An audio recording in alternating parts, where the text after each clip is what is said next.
La dette publique, encore et toujours la dette publique. Il faut moins de dette publique. Dette publique, dette publique, dette publique. Oui, on a compris. Mais en effet, il y a de quoi la prendre au sérieux, cette fameuse dette publique. Son impact est mondial, et rares sont les pays qui ne sont pas sévèrement touchés. La preuve, la dette publique mondiale n'a cessé d'exploser au cours de ces dernières décennies. Mais pourquoi autant de dettes? Que faudrait-il faire? Il faut moins de dépenses publiques. Plus de compétitivité. Un plan d'austérité. Tout privatiser. Oula, doucement, vous en êtes bien sûr? Déjà, comment expliquez-vous que autant de pays soient endettés à ce point-là? C'est bizarre quand même. Et pourquoi ne parlez-vous pas du système des réserves fractionnaires? De la création monétaire par le crédit? Ou de l'article 123 du traité de Lisbonne? Il me semble que c'est important. Hein, quoi? Hein? Je vois, vous ne savez pas ce que c'est. Eh bien, dans ce cas-là, il va falloir que je vous explique.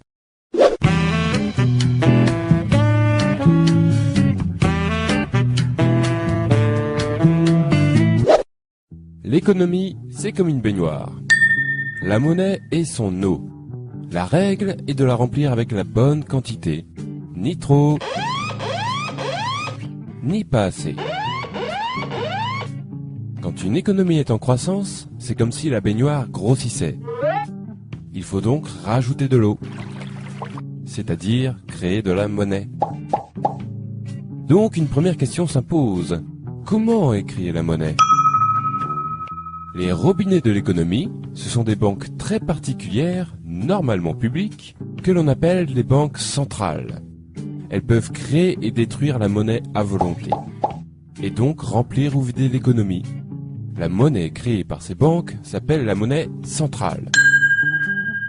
Mais, petite astuce, il existe un deuxième robinet, constitué des banques commerciales, c'est-à-dire les banques privées. Cependant, ce robinet fonctionne d'une manière un peu particulière. Je vous explique. Lorsque l'on fait un emprunt dans une banque, la plupart des gens s'imaginent que la banque donne une partie de l'argent qui est dans ses coffres. Eh bien, pas du tout. La banque va en réalité créer l'argent qu'elle prêtera par une simple écriture comptable. Cet argent sera détruit au fur et à mesure que le prêt sera remboursé. Ce procédé se nomme tout simplement la création monétaire par le crédit.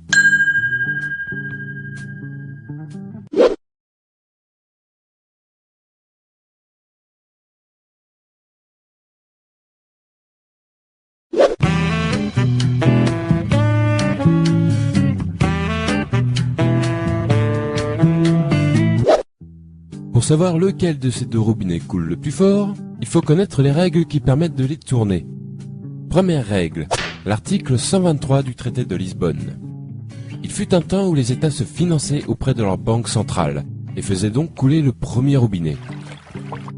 Autrement dit, les banques centrales créaient l'argent dont les États avaient besoin pour combler leur déficit. Ce que l'on appelle aussi faire tourner la planche à billets. Mais l'abus de cette pratique à des fins généralement électorales provoquait par moments une inflation importante. C'est pourquoi, depuis les années 70, influencés par le monde financier, les États s'interdirent le recours aux banques centrales. Cette interdiction existe toujours et est aujourd'hui visible dans le traité de Lisbonne, signé par tous les membres de l'Union européenne sous l'article 123. Les États ne peuvent donc plus faire couler le premier robinet, ils utilisent alors le second. Cela veut dire que pour combler leur déficit, les États font désormais des emprunts auprès du marché financier, et plus particulièrement auprès des banques commerciales. Deuxième règle, les réserves fractionnaires. Tout comme les États, les ménages et les entreprises font aussi leurs emprunts auprès du marché financier. Cela garantit alors pour les banques commerciales beaucoup d'argent à prêter en perspective. Mais disposent-elles de suffisamment de fonds pour cela?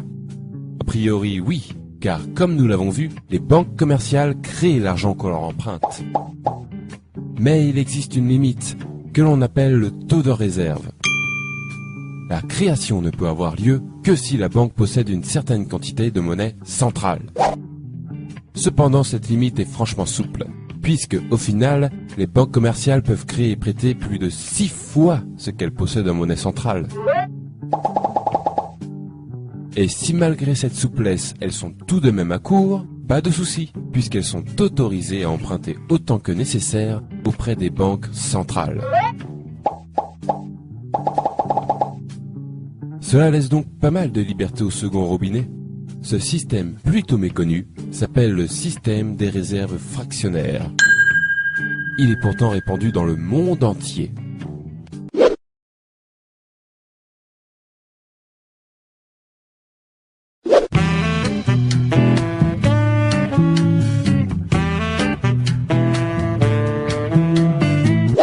Trêve de robinetterie, revenons à la baignoire.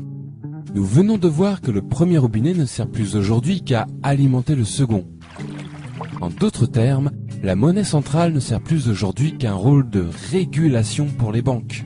On peut donc comprendre que la baignoire est alors totalement remplie de la seconde eau. Autrement dit, la totalité de la monnaie en circulation prend désormais son origine dans les crédits accordés par les banques. En effet, l'essentiel de la monnaie est de la monnaie dite scripturale, c'est-à-dire de la monnaie issue du crédit. Or, il y a un problème avec cette eau. Elle s'évapore. Et oui, puisque la monnaie provient du crédit, elle disparaît quand ces mêmes crédits sont remboursés. Il faut donc sans arrêt refaire couler le second robinet pour garder la baignoire pleine. C'est-à-dire que les États, les ménages et les entreprises doivent sans cesse emprunter auprès des banques pour que l'économie fonctionne.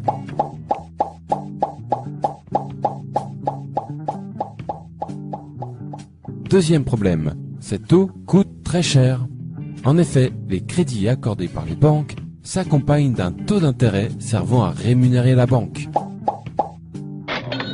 Il faut par conséquent payer perpétuellement des intérêts sur cette monnaie scripturale qui remplit l'économie. Et je peux vous le dire, cela représente un sacré pactole pour les banques et leurs créanciers. Et un sacré manque à gagner pour tous les autres. On va voir combien ces fameux intérêts peuvent coûter avec un exemple concret. L'énorme dette publique française. Respectant les règles qui ont été décrites, l'État français ne fait plus appel à sa banque centrale et paye donc des intérêts depuis 1973. Lorsque l'on somme ce qui a été payé en intérêts seul depuis cette date, on obtient le nombre remarquable de 1400 milliards d'euros. Pourquoi remarquable?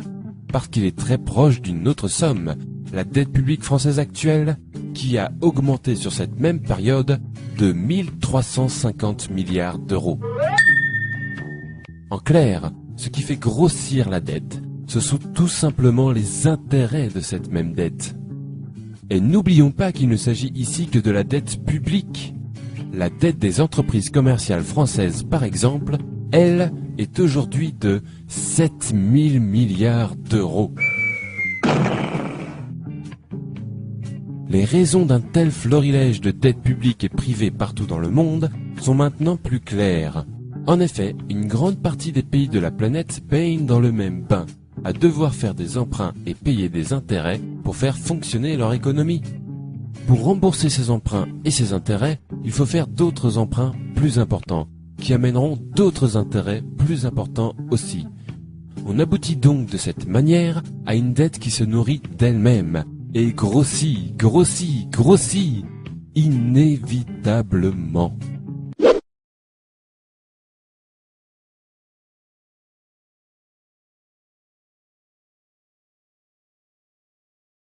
Vous avez déjà dû entendre que la dette publique est provoquée par une mauvaise gestion des dépenses de l'État, ou un manque de compétitivité, et que la seule manière de la résorber est de privatiser l'économie ou d'appliquer des plans d'austérité. Eh bien, sachez que ce sont des conneries. Il est mathématiquement impossible de résorber l'ensemble des dettes publiques et privées sans aborder la question de la création monétaire par le crédit avec intérêt, puisqu'elles en sont les causes naturelles. Si vous voulez résorber la dette, le premier prérequis indispensable est d'arrêter de faire couler le second robinet pour remplir la baignoire et d'utiliser plutôt le premier à bon escient. C'est-à-dire limiter le pouvoir de création monétaire aux seules banques centrales. C'est le seul moyen d'obtenir un système monétaire qui n'auto-alimente pas sa propre dette. Il y a une quarantaine d'années, les États se sont interdits l'accès à leur banque centrale, sous prétexte que le premier robinet était parfois utilisé de manière abusive. Nous sommes arrivés aujourd'hui à la situation inverse, où le premier robinet manque cruellement et un autre l'a remplacé, remplissant l'économie de dettes impossibles à rembourser. Tout cela, ne l'oublions pas, au profit des grandes banques et de leurs créanciers. Je trouve déplorable qu'un sujet si crucial ne soit ne serait-ce que débattu par la classe politique, ni ne soit jamais traité dans les grands journaux. Merci de votre attention.